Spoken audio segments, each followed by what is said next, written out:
Puluhan mahasiswa yang tergabung dalam Pergerakan Mahasiswa Islam Indonesia Cabang Lebak melakukan unjuk rasa di kantor Dinas Pemberdayaan Masyarakat dan Desa Kabupaten Lebak dan di depan DPRD Kabupaten setempat.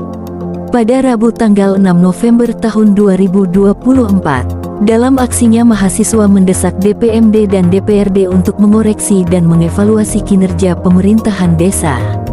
Hal ini menyusul munculnya isu oknum Kepala Desa Margajaya, Kecamatan Cimarga diduga terlibat penyalahgunaan obat terlarang.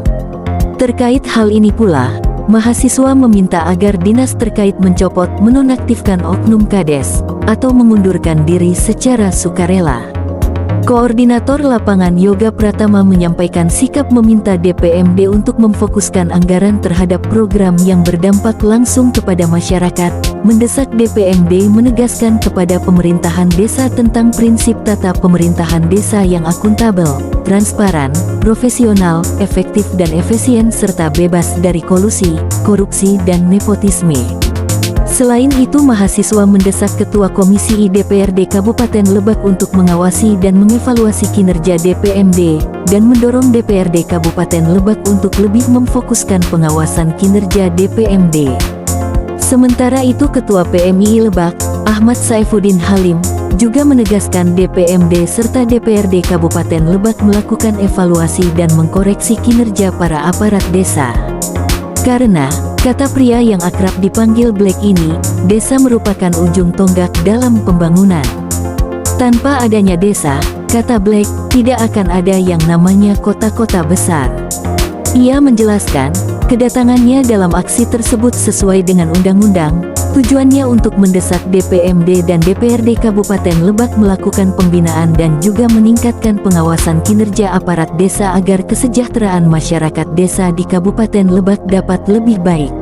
Menurut Black, desa menjadi sektor yang sangat penting dan strategis dalam menyiapkan generasi-generasi emas.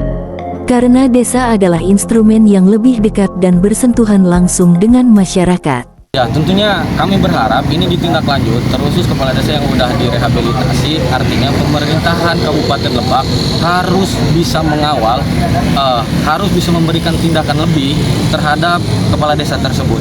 Artinya bahwa ini merupakan tindakan hukum, ini merupakan tindak pidana hukum, ini merupakan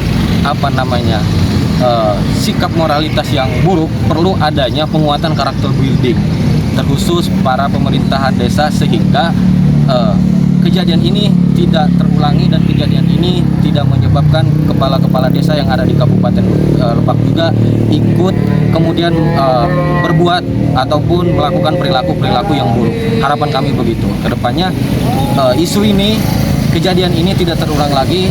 Kami sangat sayang kepada seluruh desa-desa yang ada di Kabupaten Lebak. Kami juga sangat berharap kepada seluruh kepala-kepala desa yang ada di Kabupaten Lebak untuk kita bisa sama-sama menjunjung tinggi nilai-nilai kemanusiaan, untuk kita sama-sama bisa menjunjung tinggi nilai-nilai dan norma-norma sosial yang ada di masyarakat.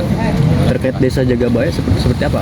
Terkait Desa Jagabaya kemarin kita sudah mendapatkan klarifikasi dari BPD bahwa itu sudah diproses, lalu kemudian sekarang juga sudah ada pertemuan di Desa Jagabaya dengan pihak keluarga dan pihak kepala desa itu sendiri, oknum kepala desa itu sendiri terkait kejadian yang kemarin. Nah, kami punya tanggung jawab kontrol sosial terhadap itu. Bagaimana hal ini juga sama agar kemudian memberikan efek jera terhadap oknum kepala desa itu untuk bisa sama-sama kita bertabayun, untuk bisa kita sama-sama membenarkan begitu, untuk bisa sama-sama evaluasi diri agar kemudian kejadian itu juga tidak menjadi contoh bagi kepala-kepala desa lain, terkhusus kita sebagai pemuda yang hari ini berasal dari desa juga masing-masing. Dari Lebak, Banten, Hendrik HDR News TV melaporkan.